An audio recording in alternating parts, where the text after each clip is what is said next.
เอาเพิ่นเอาบ่ต้องจริงเนาะใส่นี่เนาะต้องจริงเบิ่งพุ่นน่ะพี่น้องเอ้ยเห็นบ่พุ่นน่ะโอ้โถใส่พื้นเลยเอาใบตองใส่แล้วก็เอาข้าวใส่ไปจับสวยเด้ออืม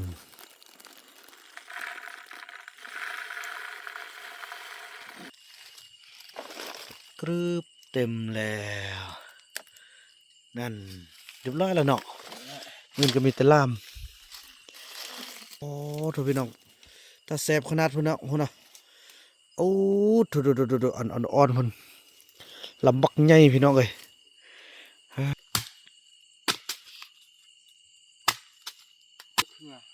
ถ้าเขาเจ้านี่บ่กินมักตีอันล่ามก่อนมักลามกินสุกเนาะโอ้เรียบร้อยแกะได้แล้วเท่าเขาเจ้านี่มักกินแบบสุกเด้อพี่น้องดิบเขาเจ้าบ่กินเลยคือเฮาซอยซีนสิกินซีนดิบนี่บ่กินเด้พี่น้องเอ้ยโอ้โถออกมาเลยพุ่นน่ะลำบักใหญ่พี่น้องเอ้ยพอทึมพุ่นน่ะอันนี้ตัวที่เฮาจะเอาเฮ็ดอาหารเนาะอ่อนนุ่มๆเลยเด้อพี่น้องเอ้ย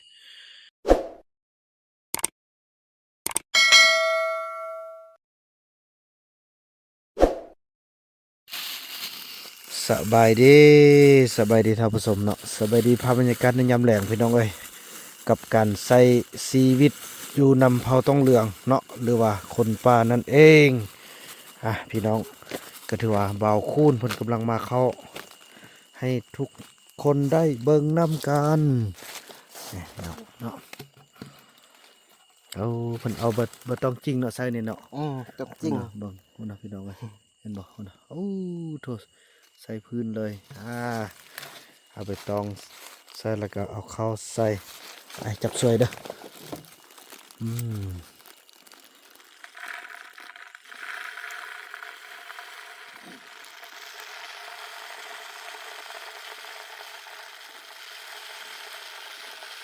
เท่าที่พวกเขาเปมาพี่น้องเอ้ย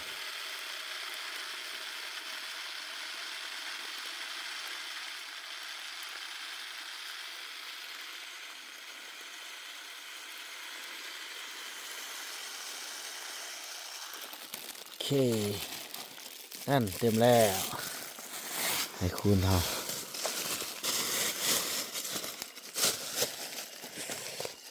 เริ่มหนาวแล้วพี่น้องเอ้ยเบานำเข้าไปนอนนี่อู้สุดยอดอุ่นดีขนาดพี่น้องเอ้ยแต่ปัญหาไอ้คุณนี่เด้อนอนแบบนี้ซื่อๆพี่น้องเว้ยอย่าหนาวโอ้เนาะไอ้คุณเนาะ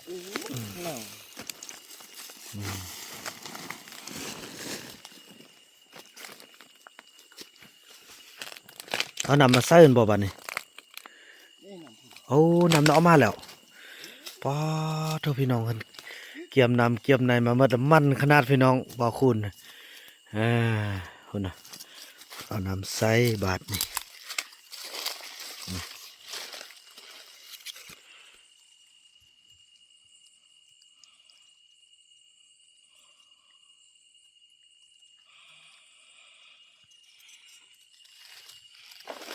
กรึบเต็มแล้วนั่นเรียบร้อยแล้วเนาะเงินก็มีแต่ล่ามแล้วก็ตัวนี้พี่น้องเอ้ยป้าเถอะอาหารเด็ดของเฮามื้อนี้พี่น้องเอ้ยไอ้คุณมันได้ว่ะเบานำเสือบลับไปหน่อยนึงบ่ได้ยินเลยเพิ่นไปตัดลำตาวมาพี่น้องเอ้ยพุ่นเนาะโอ้ถลำบักนี่ไงสิปอกไปมื้อนี้เลยเด้อน้องปอกมื้อนี้เลยอ๋อโถพี่น้องถ้าแซ่บขนาดพุ่นน่ะโอ้โถอ่อนพุ่นลำบักใหญ่พี่น้องเอ้ยโถพวกน้องอยู่ป่าเฮ็ดอันนี้บ่แต่ละแรงนะ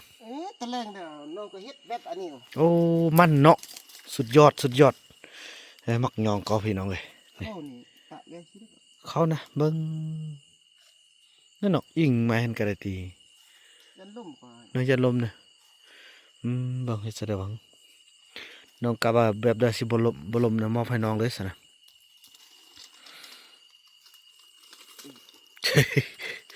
25 บอนจีอิงลำเข้าพี่น้องทางใดวะเนาะ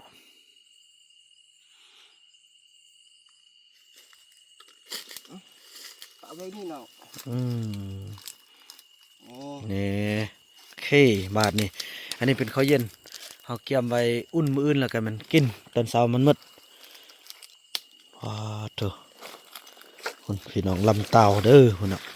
เต่าบักใหญ่งึดแต่ว่าไปฟันแล้วบ่ได้ยินเลยฟันแบบได้บ่ฮู้เลยพี่น้องเอ้ยลำบักใหญ่บ่ได้ยินเลยอันนี้ลำเต่าแล้วคุณน่ะอ๋อโธ่คุณละวันนี้เอ้ยเบิ่งวิธีมันพี่น้องเอ้ยคุณโอ้บักขึ้นแล้วนั่นปาโธ่สุดยอดอู้สุดยอดเลยพี่น้องเอ้ยนี่คือการเอาตัวรอดอยู่ในป่าแท้ๆแหละพี่น้องแบบนี้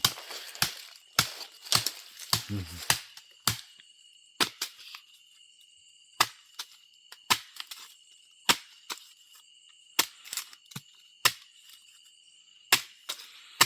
ก็เกียมสิกินมื้ออื่นบ่ให้มันได้ฟันนะพี่น้องเอ้ยเขาจะเฮ็ดอาหารกินตอนเช้าพี่น้องเอ้ย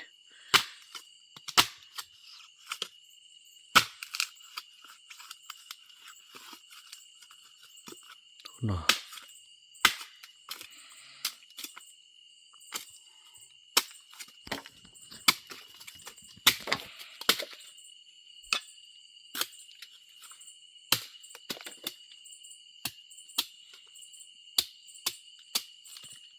ฟันกับฟันทางนี้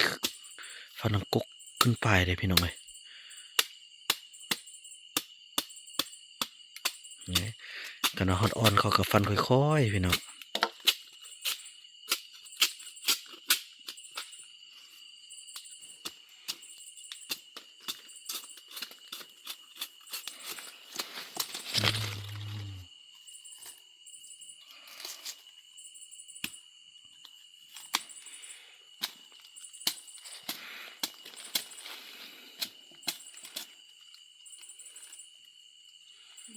อ่อนกึบเนี่ย ออนมาเลยอืมพาเถอะโอ้เขาต้องได้บักซ่องทางมันบ่อืมโอ้พี่น้อง ทางแล้วก็มี ยอดเต่านี่ก็จะแบบรสชาติมันก็คล้ายๆคือกับลำมะพร้าวพี่น้องยอดมะพร้าวเนาะแต่ว่ายอดเต่านี่จะแซ่บกว่าพี่น้องเอ้ยเพราะมันจะบ่หวานไล่เนาะมันจะหวานน้อยนึงแล้วก็มันแล้วก็ออกแบบอู้พี่น้องเอ้ยบ่สร้างสิเว้าเนาะผู้ใดได้กินอาจจะฮู้พี่น้องเอ้ยส่วนยอดมะพร้าวนั้นอยากหวานไล่เนาะ แต่นี่หวานน้อยนึงแล้วก็มันได้พี่น้องเอ้ยเออ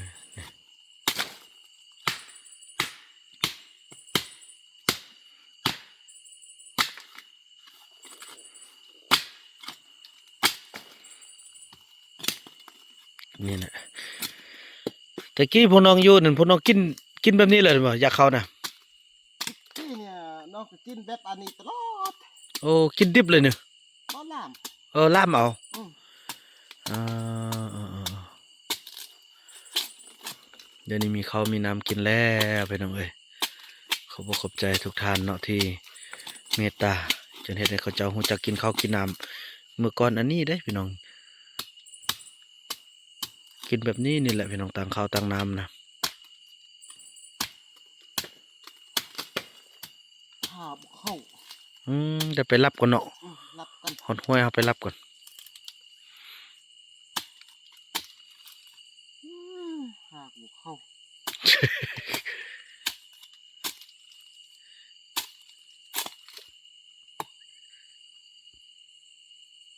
เดี๋ยวว่า กินได้บ่เอ้ยโอ้บักใหญ่ๆพี่น้องบอลกินนะมันสุดยอดเลยเขากินดิบกักได้เนาะ กินบ่ได้อ้าย ได้ดีๆไอ้ก็เลยกินอยู่เนาะ กินอยู่ พวกน้องบ่กินเนอะน้องบ่ได้เคยกินจักเทื่อ เพราะว่าเขาเจ้านี่บ่กินเอามักตีอันล่ามก่อน มักลามกินสุกเนาะอืม โอ้เรียบร้อยแกะได้แล้วเท่าเขาเจ้านี่มักกินแบบสุกเด้อพี่น้องดิบเขาเจ้าบ่กินเลยคือเฮาซอยซีนสิกินซีนดิบนี่บ่กินเลยพี่น้องเอ้ย แล้วเขาเจ้ากินสะอาดอยู่เลยกินสะอาดแต่อยู่บ่สะอาดพี่น้องเลยเนาะบ่มักอาบน้ำกินสะอาดสุดเลย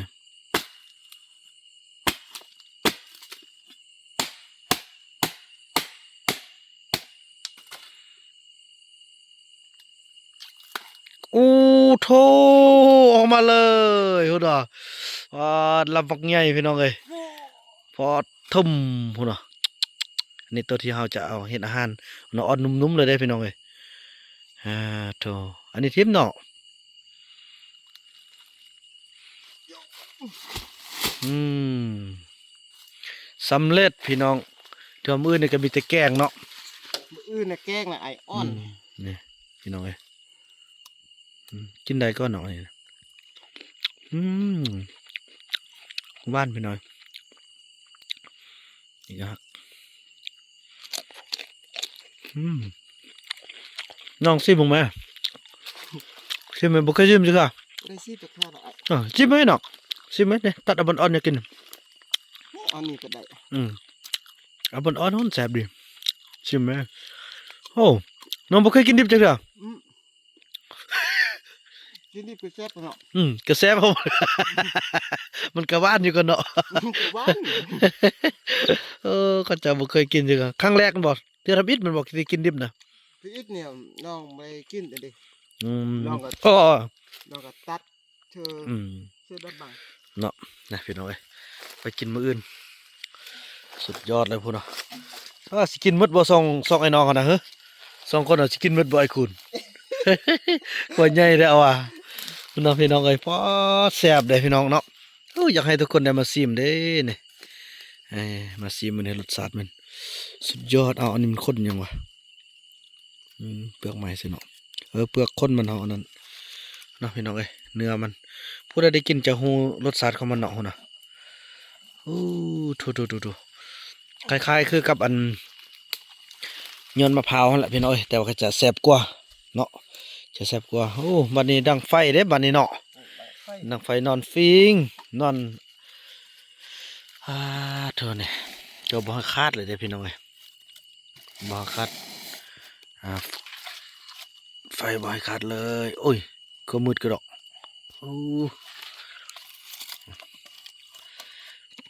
ไอ้คุณมันพี่น้องเอ้ยเถอะพาทุกคนมาถ่ายทอดวิถีชีวิตอยู่กลางดงกลางป่าอิลีพี่น้องเอ้ยเนาะคนอยู่กับธรรมชาติอิลีเลยคนนะพี่น้องเอ้ยคน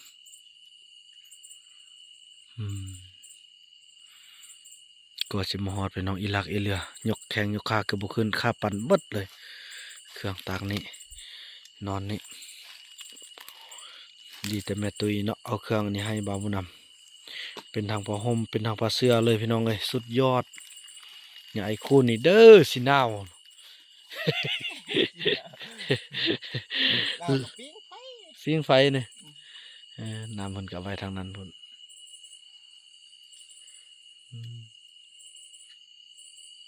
มีความสุขเด้อพี่น้องอยู่แบบบ่าวบุญนำมาใช้ชีวิตนำเข้าแล้วรู้สึกเลยว่าป่าเป็นบ้านของเขาที่แท้จริงพี่น้องเอ้ยเราจะพยายามเฮ็ดดีส่ำใดกะคือเก่าเพราะว่าเขาเจ้าอยู่นี่มันมีความสงบมีความสวยงามจากธรรมชาติมีความอุดมสมบูรณ์จากแหล่งอาหารทุกอย่างพี่น้องเอ้ยอยากกินหยังก็ไปซอกเอาถึงว่าจะเมื่อยถึงจะหิวเขาเจ้าก็ดิ้นรนซอกหาเลี้ยงตัวเองได้แต่ละมื้อนะบ่าวนำยอมเลยเนาะยอมรับเลยว่าที่นี่แหละมันยากสำหรับเฮาพี่น้องแต่มันสบายสำหรับเขาคือนั่นนี่แหละอาหารการกินแต่ถามว่าธรรมชาติที่เขาเจ้าห้านี่ก็คือว่าแหล้วเนาะต้นเต้าต้นนี้นะกลัวเขาจะเอามากินนะมันใช้เวลาเติบโตเป็น20-30 ปีพี่น้องเอ้ยฉะนั้นแหละสิ่งนี้แหละสิ่งที่มันเขาเจ้าบ่ฮู้จักกันปลูกเด้กินของธรรมชาติเกิดขึ้นอย่างเดียวคือนั่นนี่แหละ3 ปี30 ปีจึงได้กินสิบ่แม่นน้อยๆเด้กว่ามันสิใหญ่มากินได้ ตัดแล้วก็แล้ว เส้นนี้ก็สิมันพู้นแหละอย่างขี้ลายก็สิมันอีกอย่างเนาะต้นนี้ก็มันปั๊มเฮาตัดแล้วก็มันตายเลยเด้พี่น้องบ่ได้โป่งเนาะโกกนี่คันเฮาตัดแล้วนะเนาะ บ่ได้พวกไงตายเลย ตายเลยเนาะนั่นนี่แหละ ตายมันออกนอน อืมออกนอน ติดนอน ตัวเอามาจี้กินน่ะนะ อืม นอนอันดวงพี่น้องเอ้ย กะ มั ละ น เล เป็ ย นด้านปุกบก ปกปก ปุกบก ปกวก น่ะจกอัทุ น่ะจกอาทุน่ะจกอาทุแปลว่าเฮาจกแบบว่าเฮาจิ้มเอานะ ตัดกันนะตัดมันก็เน่า อ่ากินแซ่บกว่าเนาะเต่าอันดวงเต่าพี่น้องดวงเนาะใหญ่เด้พี่น้องเอ้ยอืมใส่ธรรมศาสตร์ทางนั้นคือไม่เฮียได้ก็แค่นได้2-3ปีก็ใหญ่ได้ คือกกคอนี่เกิดมานี่กว่าก็ต้นสูงสิ มันก็เป็น100 กว่าปีพุ่นติอ่ามันนี่ก็ปั๊มมันก็แล้ว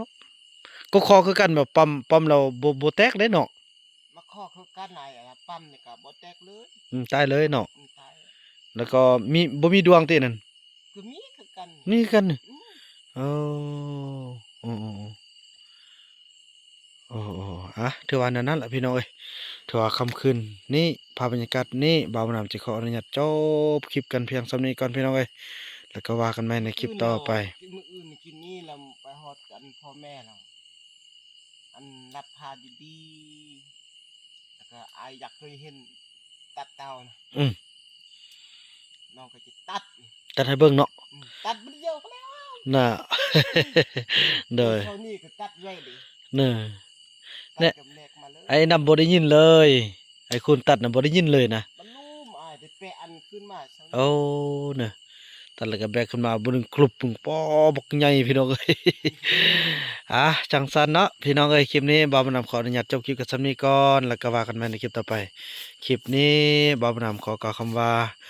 สบายดี